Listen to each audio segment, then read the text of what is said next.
My wife and I moved into this neighborhood a few years ago when our oldest was just starting elementary school. We fell in love with the quiet streets and the friendly neighbors. It seemed perfect for raising a family. I even built a quarter pipe in our front yard so the kids could practice their skating. They loved it, and it was great seeing them outside having fun instead of being glued to screens all day. But then, this guy showed up. I don't know where he came from or why he decided our street was his personal racetrack, but he quickly became the bane of my existence. It started on a sunny Saturday afternoon. My kids were out skating on the quarter pipe when I heard the roar of an engine. This massive truck came tearing around the corner, driven by this burly guy with a wild look in his eyes. My daughter had just come off the quarter pipe when he floored it, speeding past our house while yelling something that sounded like, "Keep out of the road, jerks!" I was shocked. I yelled, "Slow down!" But he was already gone, leaving nothing but a cloud of dust and the echo of his engine. The next weekend, I was out mowing the lawn when I saw his truck approaching. Thinking I could reason with him, I walked to the edge of my property and tried to wave him down. Instead of stopping, he floored it again, laughing like a maniac as he sped by, his engine screaming. That's when I knew I had to do something. For the safety of my kids and everyone else in the neighborhood, I had to find a way to slow this lunatic down. My first attempt was pretty tame. I went to the hardware store and bought 3 orange safety cones. On each one I put a sign, "Slow down residential neighborhood, kids at play." I thought maybe if he saw these, he'd get the message. A few days later I came outside to find the cones had been run over. I knew exactly who did it, and I was furious. But in that anger, I had an idea. An idea so brilliant, it makes me chuckle even now. I went back to the hardware store and bought 3 new cones, along with cement and steel rebar. Over the next couple of days, I filled those cones with rebar and cement, making them heavy and immovable. Once they were set, I put them back out on the side of the street with the same signs as before. It didn't take long for the payoff. 2 days later, I was in my garage tinkering with some tools when I heard that familiar sound of his truck engine revving up. I looked up just in time to see him aim for the cones. What happened next was like something out of an action movie. His truck hit the first cone, which rotated and lifted the front of his vehicle. The second cone caught his front passenger wheel, launching the truck even higher. As it came down, the third cone smashed into his right tire suspension. His truck screeched to a halt, fluids leaking everywhere, and his passenger tire bent at a crazy angle. The guy jumped out of his truck red-faced and screaming. He yelled at me, accusing me of wrecking his truck and threatening that I would have to pay for the damages. I responded calmly, suggesting we could call the police, and he could explain to them how he was racing down a residential road and intentionally ran over safety cones. Alternatively, I offered to call him a tow truck, leaving the choice up to him.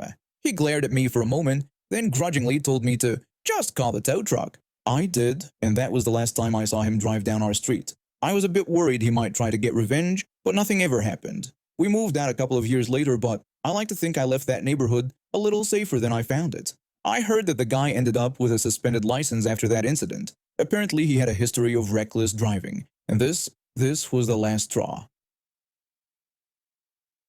My journey into the world of HOA regulations started innocently enough with my passion for training service dogs. For the past few years, I've been volunteering to raise and train service animals. It's a rewarding experience, watching these puppies grow into loyal companions that can change someone's life. My current trainee is a black Labrador named O, and he's exceptional. At just 6 months old, he's already mastered commands that took my previous pups much longer to learn. Now, you might be wondering how this connects to HOA bylaws. Well, it all started on a Saturday morning when my fiancée and I were preparing for a road trip to visit her parents. We were going through our usual pre-trip routine, and the last item on our checklist was letting O do his business before the long drive.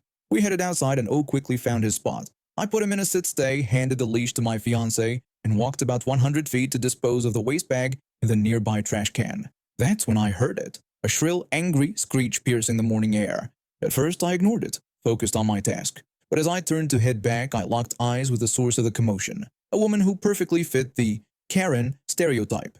She was short, rotund, with a choppy haircut. Karen started screeching at me, saying that my dog needed to be on a leash and in my hand. She claimed it was county law and threatened to call the cops. I tried to remain calm, remembering that my fiancé, who owns the condo, prefers to avoid confrontation. So I attempted to de-escalate the situation. I asked her politely if she had even looked at the dog before she started yelling. Karen just kept bellowing about the dog needing to be on a leash. This back and forth continued a few times, with her ignoring my question and me repeating it. Finally, I'd had enough. I raised my voice and told her that if she had taken 2 seconds to look, she'd see the dog was sitting on a leash in someone's hands. Karen's face turned red, and she snidely suggested I could just say Thank you. At that point, I lost my patience and told her to shut up and get out of my face. She waddled off quickly. A few days later, I decided to do some grilling.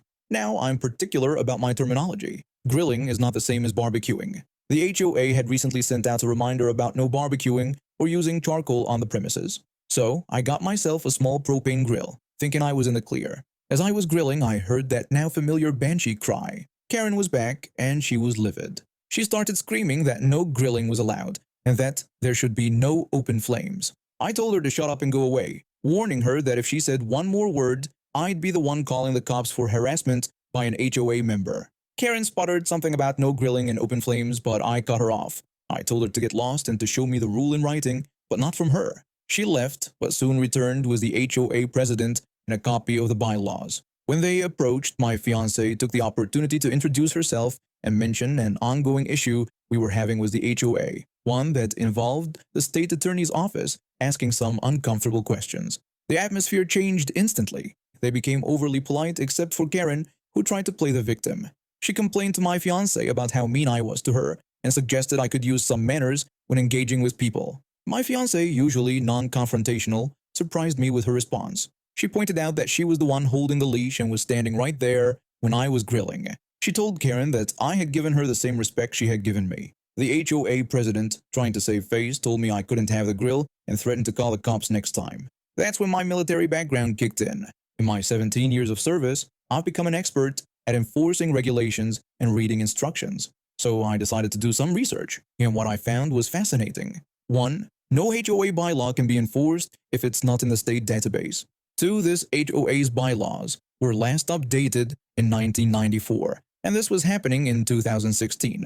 3. They claim to follow the County Fire Code, which follows the National Fire Protection Association (NFPA) guidelines.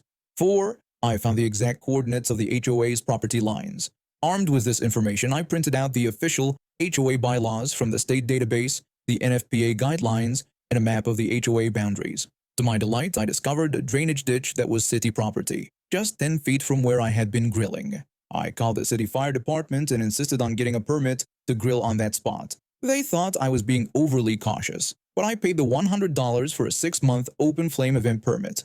The next morning at 7 a.m., I set up my grill 3 feet into the city property, loaded up with enough meat and beer for an army. It didn't take long for Karen to appear. She started screaming about no grilling and threatened to get me arrested and kicked out if it was the last thing she did. I calmly explained that I was breaking no laws, but she kept ranting. When she tried to grab my cooler, I used my best military voice to warn her off. I told her that if she so much as brushed a finger against my property, I would remove the offending body part with force if necessary. She scurried off, only to return with 2 police officers and the HOA president. They approached, clearly expecting to shut down my operation. One of the officers started listing my supposed violations, mentioning the bylaws, previous warnings, and potential tickets for disturbing the peace, illegal open flame, and illegal storage of flammable substances. He warned that if I didn't pack up, I'd be arrested. I handed him my city permit. They huddled to discuss, then came back. The officer argued that I couldn't get a permit from the city to grill on private property. That's when I pulled out my trump card, the coordinates, maps, and GPS location showing I was on city property. The officer's face changed from stern to amused. He asked me how long I had been planning this, and I told him about a week. He shook his head smirking and told me I was free to go. But I wasn't done yet. I asked if I could file a complaint for HOA harassment through him. He explained that he couldn't take the complaint directly, but he would document their harassment and file a report for me. He advised that I'd need to go to the city clerk's office for an official complaint. In my state, HOA harassment is illegal, punishable by jail time, hefty fines, and removal from the board. I guess the best way to deal with entitled people is to beat them at their own game, with patience, research, and a little bit of malicious compliance. My fiancé and I had been together for a while now, and throughout that time there was always this one friend of a friend who seemed a bit off. She'd show up uninvited to our gatherings, always trying to be the center of attention. At first we thought she was just overly friendly, but as time went on, her behavior became more and more bizarre. She'd make weird comments about how my fiancé and I weren't truly compatible, and how she knew someone who'd be a much better match for him. Anyway, fast forward to our engagement. We were over the moon and couldn't wait to share the news with everyone. That's when things really started to go downhill. The moment we announced our engagement at a small get-together, She burst into tears. Not happy tears, mind you. Full-on dramatic sobbing. Everyone was stunned. She started yelling that this couldn't be happening and that we couldn't get married. When I asked her why not, she stammered that it wasn't right and that we weren't meant to be together. My fiance tried to calm her down, saying it was our decision and we were happy about it. But she insisted that we didn't understand, claiming that she was the one who was supposed to be with him. Yeah, that's right. She actually said that to my fiance, right in front of me and all our friends. Needless to say, we were all shocked. We tried to laugh it off, thinking maybe she'd had too much to drink or something. But nope, she was dead serious. From that moment on, she started a campaign to sabotage our wedding plans. She'd call our vendors pretending to be me, trying to cancel bookings. She'd spread rumors among our friends that we were having relationship troubles. It was exhausting. Despite all this, we pushed forward with our plans. We didn't want to let her craziness ruin our special day. We even decided to invite her to the wedding, hoping that maybe she'd come to her senses and behave herself. The day of the wedding arrived, and everything was perfect. The venue looked amazing, the weather was great, and I was about to marry the love of my life. Then, just as the ceremony was about to start, she showed up, in a white dress. With her own officiant, she walked down the aisle like she owned the place, pushing past our guests. She started shouting for everyone to stop the wedding, claiming it was all wrong. My fiancé demanded to know what she was doing. She replied that she was there to make things right, and that we couldn't get married that day. When I asked her why, she explained that it was the anniversary of her first date with her ex-boyfriend, which she insisted was more important than our silly wedding. I was speechless. I told her that I didn't know what was going on with her, but she needed to leave immediately. She refused, insisting that she wouldn't let this happen and that it was her day. And then, to everyone's horror, she started reciting her own vows. To my fiancé, she started professing her love for him, saying she had loved him from afar for so long. She claimed they were meant to be together and that she was his true love, not me. At this point, our best man had already called security, but before they arrived, she made one last, desperate move. She tried to grab my fiancé and kiss him. That was the last straw for me. I'm not usually a violent person, but in that moment, something in me snapped. I grabbed my bouquet and whacked her over the head with it, yelling at her to get her hands off my husband and calling her a crazy witch. She stumbled backward, looking shocked. That's when security finally showed up and started dragging her away. When they were pulling her out, she kept shouting that they couldn't do this, that the real wedding was still in progress and that she was the bride. My fiancé turned to me with a grin and joked that this was one way to start our married life with a bang. Once she was gone, we decided to just roll with it. We asked our officiant to start the ceremony over, but this time we added a line to our vows about promising to always have each other's backs, in sickness, in health, and in case of wedding crashers. The rest of the day was amazing. Our friends couldn't stop talking about what happened, but instead of letting it ruin things, it became this shared moment that brought everyone closer together. We danced, we laughed, we celebrated our love, and we even raised a toast to the uninvited guest who gave us the craziest wedding story ever. Everything in my life was going great until she showed up, a woman who would turn our peaceful park into a battleground. She arrived one day with a tiny Pomeranian making an outrageous announcement. She claimed her dog was royalty, a direct descendant of Queen Victoria's Pomeranian, and demanded special treatment for it. The woman insisted that other dogs should bow to her Pomeranian and that the park should be cleared for its private playtime daily. When a regular park goer laughed off her demands, she became indignant. I tried to reason with her, explaining that the park was for everyone to share. She responded by threatening legal action and storming out. She filed complaints with the city council about violations of her dog's royal rights. When these were dismissed, she started showing up daily, demanding other dogs bow to her Pomeranian. She'd throw tantrums when ignored, constantly threatening legal action.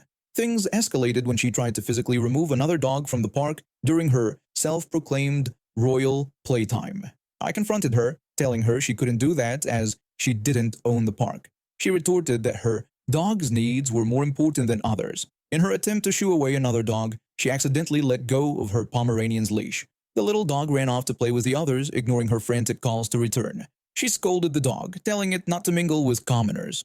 Seeing the supposedly royal Pomeranian act like a normal dog sent us all into fits of laughter. Humiliated, the woman left with her now dirty prince. But it wasn't over. She sued several of us for emotional distress, claiming we refused to acknowledge her dog's royal status. Fortunately, the judge dismissed the case and warned her about filing frivolous lawsuits. The city council even fined her for disturbing the peace at the park. Peace finally returned to our pet park, leaving us with an insane story about the woman who thought she could turn a public park into a royal court for her Pomeranian.